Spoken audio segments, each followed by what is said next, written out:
Hi everybody, in this episode we're going to turn seeds into trees.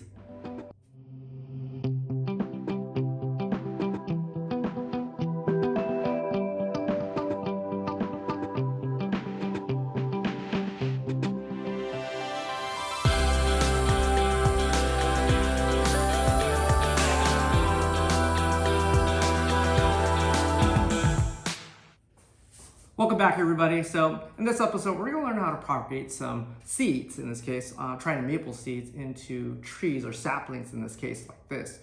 There's a couple ways you're going to acquire trees of different age categories. One of the ways is actually to buy a semi-finished tree where someone has grown it in the ground or manicured it to a point where you take over. This is some benefits as you shave a couple years off of the growing time, and that's kind of one of the main benefits.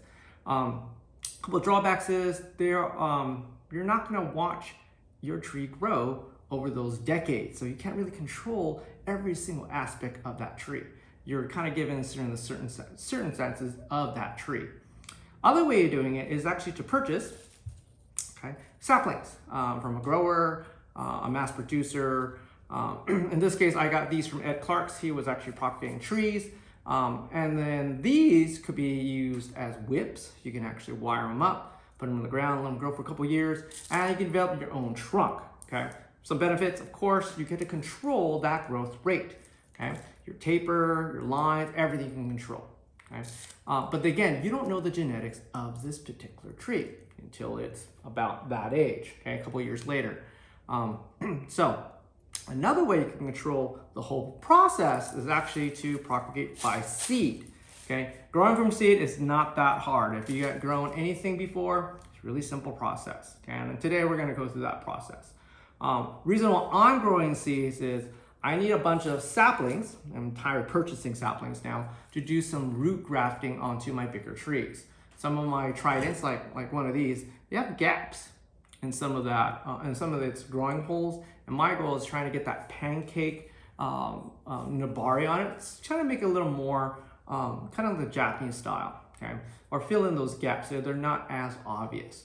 So instead of buying, 20, 30, 40 of these guys, I'm gonna grow them out. And that's not a very hard process. So let's get into it. Let me clear this off and let's kind of reset. And then let's start it off. All right, everybody. We kind of flip the camera around here, clean the set a little bit.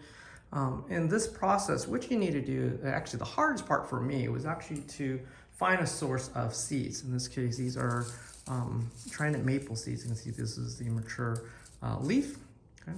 And these are the seed pods that came with these leaves, okay? Like all maples, they are like the little wings that come on the seeds. And they come in these giant pots. In my case, I got lucky enough that Lindsay Shiba actually has a tree in his front yard and gave me permission to collect these Trident maple seeds. And actually I got some Japanese maple seeds also. So I'm gonna propagate both of these probably today. It's not very difficult. If you propagated seeds before, what you need to do, okay, in this case, these were picked in around early August. I let them sit in a little cold, kind of trying to stratify them a little bit, but they're still viable. And of course, I got that many of the tray. I mean, there's literally hundreds of seed pods in here. So how I do it is really easy. I just grab a bunch, trying to separate as much as I can, and I just kind of scatter them. It's not that hard of a process. I know I'm gonna have a lot more success rate, if you call it, as more I put in. Of course, I can thin this out much later when they do germinate, and I won't know until germinate until like late spring. I'll see these guys pop out, and at that point, I'll figure out what I want to do with these guys. So these particular seed types, okay, I'm just grabbing the pods. I'm just removing the seeds. I'm not so seeds, the leaves away from the bundle. I kind of ruffle them up a little bit so they can separate a little better, and I just kind of scatter them. This particular species, their leaves are very duck-like. You can see their leaves there, very duck-like there. They do produce a very rough bark. So they do have a little bit of the genetics that I'm looking for. And it's not a hard process. Again, I said it's not a hard process. If you've grown seeds like vegetables before, it's a very similar process. The only thing that's you need to be worried about is birds eating your, let me see, I can grab a whole bunch. Birds eating your seeds here before they germinate or during they germinate. They'll pick out the seeds to eat.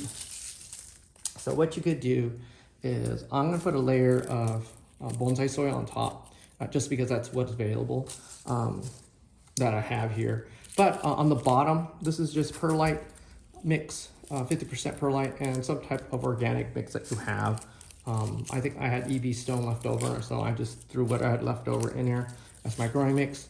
It's only about maybe an inch and a half of that 50-50 mix. And the reason why I use perlite than other, it's sterile, that's A. B, it's lightweight, and then C, it's really commercially available. And I use any organic mix I have in the household. Again, I'm going to overseed it, and then I will thin this out if they germinate. And what I'll do is I'll water this really well. Some people soak their seeds. Some people stratify their seeds. And listening to like a lot of people, you don't really need to stratify, but if you want to, be my guest. I've stratified before, and I've had the same success rate as is doing this. And stratification is not that hard. You just take these bundles, put them with the wet paper towel, excuse me there. Put in the refrigerator for about a month or so to just get that coldness in there, and it has to be wet too. And then that's it. So I'm gonna overseed again. Again, I'm just overseeding it. And this is a really short demo. And I'll come back to it when it starts germinating. And then I'll separate these guys out into these smaller containers. So again, if you guys need some seeds, I got plenty. So if you go and hit me up, because I need some seeds for Trident maples. What I'll do to protect these guys from like rodents, voles, birds is I'll put a galvanized mesh seat on top of it, and I'll put that in a sunny spot, which I have. Again, this is just bonsai mix. I just want to gently just cover the seeds just over the top. Okay, and just like any. Again, I just had bonsai mix. You just want to cover it lightly. Again, you're not burying the seed. You're just covering just barely to get that seed some coverage and protection. So, some final thoughts here. This is a really easy process where you propagated seeds for your vegetable gardens, very similar manner. The hard part is, again, sourcing your genetic material or your seeds that you're going to acquire.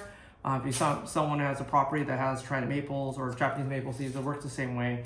Or even elm seeds kind of work exactly the same way in this case. Go get it. It's not that hard.